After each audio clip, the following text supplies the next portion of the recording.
Model pengembangan Bob Andy Goal.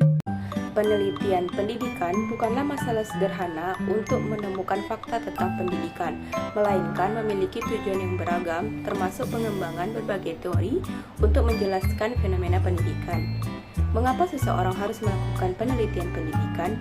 Jawaban yang biasa untuk pertanyaan ini adalah bahwa penelitian pendidikan mengembangkan pengetahuan baru tentang pengajaran, pembelajaran, dan administrasi pendidikan. Pengetahuan baru ini bernilai karena pada akhirnya akan mengarah pada peningkatan praktik pendidikan. Penelitian R&D merupakan jembatan penghubung antara penelitian pendidikan dan praktik pendidikan, karena tujuan utama penelitian R&D adalah menerapkan pengetahuan yang dihasilkan oleh penelitian pendidikan dan menggabungkannya menjadi sebuah produk yang dapat digunakan di sekolah. Uraian model pengembangan Bob dan Goal dijelaskan sebagai berikut. Educational research and development, R&D, is a process used to develop and validate educational products. The steps of this process are usually referred to as the R&D cycle, which consists of studying research findings pertinent to the product to be developed, developing the product base. Gimana karakteristik model pengembangan Bob Andy Goal? Pertama yaitu mempelajari hasil penelitian yang terkait dengan produk yang akan dikembangkan. Yang kedua yaitu mengembangkan produk berdasarkan temuan. Yang ketiga yaitu uji coba di lapangan dalam pengaturan yang akan digunakan pada akhirnya. Yang keempat yaitu merevisi untuk memperbaiki kekurangan yang ditemukan pada tahap uji coba lapangan.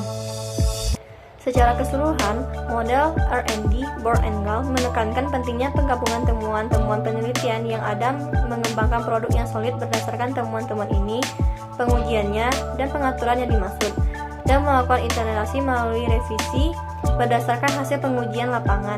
Proses berulang ini membantu meningkatkan kualitas dan keefektifan produk, memastikan sejalan dengan tujuan yang diinginkan, dan memenuhi kebutuhan penggunaan akhir.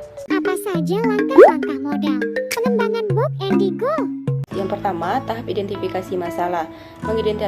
Mengidentifikasi masalah penelitian, mengidentifikasi sesuatu yang tidak diketahui yang jika diselidiki akan memberikan kontribusi yang signifikan pada basis pengetahuan pendidikan.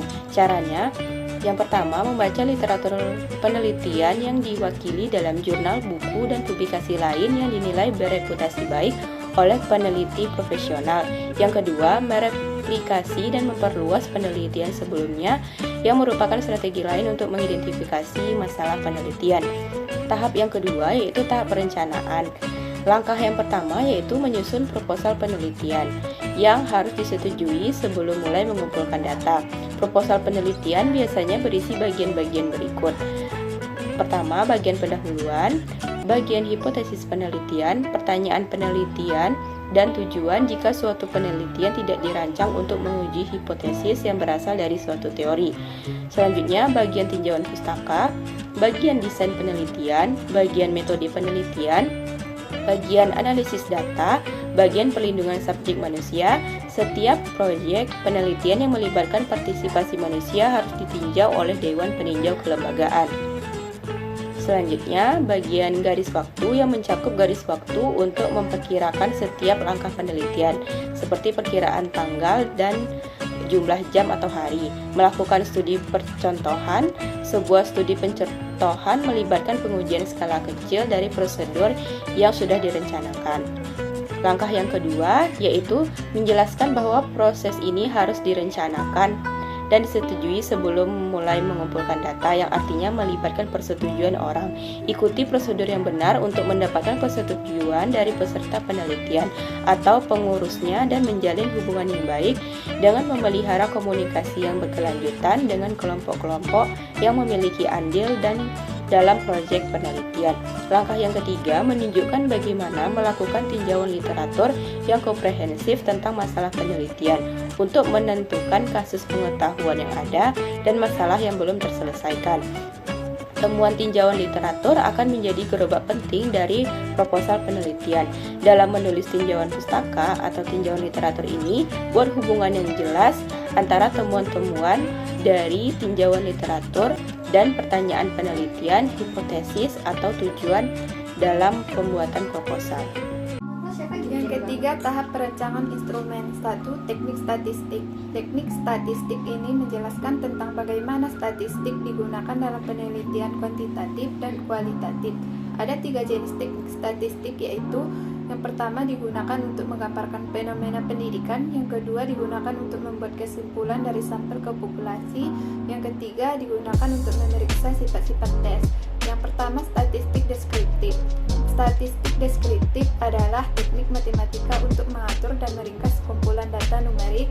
Tahapan penilaian statistik deskriptif yaitu ukuran tendensi sentral, yang kedua ukuran variabilitas.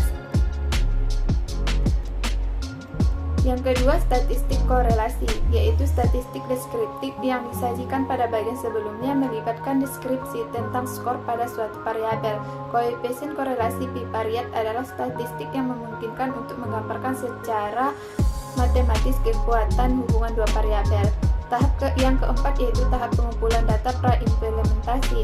Yang pertama, identifikasi dan pengumpulan data awal relevan untuk mengukur variabel yang akan dievaluasi. Yang kedua, penentuan instrumen pengukuran digunakan untuk mengumpulkan data awal. Yang ketiga, persiapan dan uji coba instrumen. Uji coba untuk memastikan kejelasan dan kecocokannya dengan konteks penelitian. Yang keempat, pengumpulan data awal dilakukan melalui survei, wawancara, observasi, atau metode pengumpulan data lainnya yang sesuai dengan variabel yang akan diukur. Yang kelima, analisis data awal dilakukan untuk memahami kondisi awal sebelum intervensi dilakukan. Tahap yang kelima yaitu tahap implementasi. 1. Pengambilan sampel. Sampel ialah bagian dari populasi yang menjadi sumber data dalam penelitian, di mana populasi merupakan bagian dari jumlah karakteristik yang dimiliki populasi. Ada 3 faktor dalam menentukan ukuran sampel yang optimal untuk penelitian kuantitatif. Yang pertama, analisis subkelompok. Merencanakan analisis subkelompok pada tahap pengukuran sampel yang memadai. Yang kedua, gesekan. Meningkatkan ukuran sampel dengan presentasi tertentu untuk menghitung gesekan. Yang ketiga, keandalan tindakan. Keandalan dalam menguji signifikansi statistik dan perkiraan parameter populasi. Tahap keenam yaitu tahap pengumpulan data pasca implementasi. Yang pertama, pengumpulan data penelitian. Mengolah tes dan pengukuran laporan diri adalah salah satu cara utama penelitian pengumpulan dan tentang individu. Instrumen tersebut dapat mengungkapkan informasi tentang sikap, prestasi, akademik, dan berbagai aspek kepribadian. Yang kedua, mengumpulkan data penelitian dengan kuesioner dan wawancara. Digunakan secara luas dalam penelitian pendidikan untuk mengumpulkan data tentang fenomena yang tidak dapat diamati secara langsung, pengalaman batin, pendapat, nilai, minat, dan sejenisnya. Yang ketiga, pengumpulan data penelitian, observasi, dan analisis isi. Yang pertama, jenis variabel pengamatan. Terdapat 3 jenis variabel observasi. Yang pertama yaitu variabel observasi deskriptif, merupakan variabel yang membutuhkan sedikit kesimpulan tentang seni pengamat. Yang kedua, variabel observasi inferensial adalah variabel yang mengharuskan pengamat untuk membuat kesimpulan dari perilaku konteks yang dianggap mendasari perilaku. Yang ketiga yaitu observasi evaluatif, merupakan variabel yang tidak hanya membutuhkan kesimpulan dari perilaku pihak pengamat, tetapi penelitian evaluatif. Tahap selanjutnya yaitu tahap analisis data. Tahap analisis data bergantung pada desain eksperimen yang telah ditetapkan. Yang pertama yaitu pengolahan data. Tahap ini melibatkan pembersihan, pengodean, pengolahan data yang telah dikumpulkan. Yang kedua yaitu analisis deskriptif. Digunakan untuk memberikan gambaran umum tentang data yang dikumpulkan. Ini melibatkan penghitungan statistik ringkasan seperti median, dan standar deviasi. Yang ketiga yaitu analisis perbandingan antar kelompok. Jika ada kelompok eksperimen dan kelompok kontrol dalam desain eksperimen, analisis perbandingan antara kelompok dilakukan dengan menguji perbedaan antara kedua kelompok. Yang keempat yaitu analisis efek. Intervensi analisis efek bertujuan untuk mengevaluasi dampak dari intervensi yang diberikan. Yang kelima yaitu intervensi hasil. Tahap terakhir dalam analisis yaitu intervensi hasil yang telah diperoleh. Hasil analisis data yang harus dikaitkan dengan tujuan evaluasi yang telah ditetapkan sebelumnya. Tahap ke-8 yaitu tahap evaluasi. Evaluasi adalah proses pembuatan penilaian tentang manfaat, nilai, atau manfaat dari program pendidikan. Langkah-langkah dalam melakukan evaluasi yang pertama yaitu klarifikasi alasan melakukan evaluasi. Yang kedua yaitu memilih metode evaluasi. Yang ketiga yaitu mengidentifikasi pemangku kepentingan. Yang keempat itu memutuskan apa yang akan dievaluasi. Yang kelima yaitu tujuan program. Yang keenam sumber daya dan prosedur. Yang ketujuh yaitu manajemen program. Yang kedelapan itu mengidentifikasi pertanyaan evaluasi. Yang kesembilan itu ada mengembangkan rencana evaluasi dan garis waktu. Yang 10 mengumpulkan dan menganalisis data evaluasi. Yang 11 itu ada pelaporan hasil evaluasi. Yang ke-9 yaitu ada tahap tindakan. Yang pertama yaitu memilih fokus. Yaitu memilih fokus berarti menentukan topik atau masalah yang akan diteliti dan dikembangkan dalam proyek R&D. Yang kedua yaitu mengambil tindakan.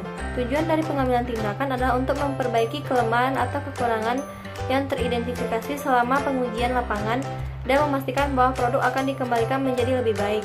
Yang ketiga yaitu mengumpulkan data. Yang keempat itu ada kredibilitas dan kepercayaan tindakan riset. Yang kelima yaitu ada validitas hasil. Validitas hasil menyangkut sejauh mana tindakan terjadi yang mengarah pada penyelesaian masalah yang mendorong studi penelitian tindakan.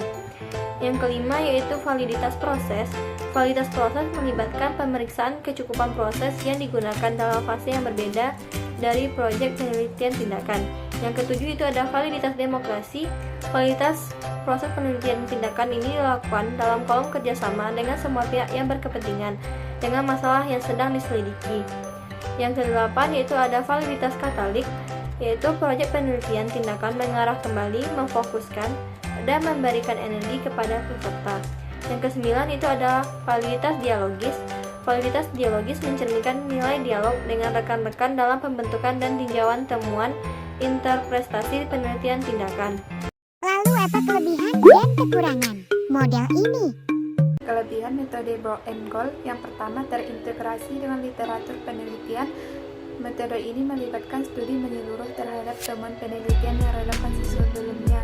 Yang kedua, berfokus pada uji lapangan. Metode ini menekankan pentingnya pengujian produk dalam lingkungan yang sesungguhnya. Yang ketiga, siklus perbaikan berkelanjutan.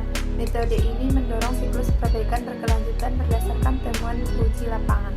Kekurangan metode Broad and Goal. Yang pertama, waktu dan sumber daya yang dibutuhkan. Metode ini melibatkan proses yang cukup panjang, terutama dalam tahap pengujian lapangan dan revisi produk.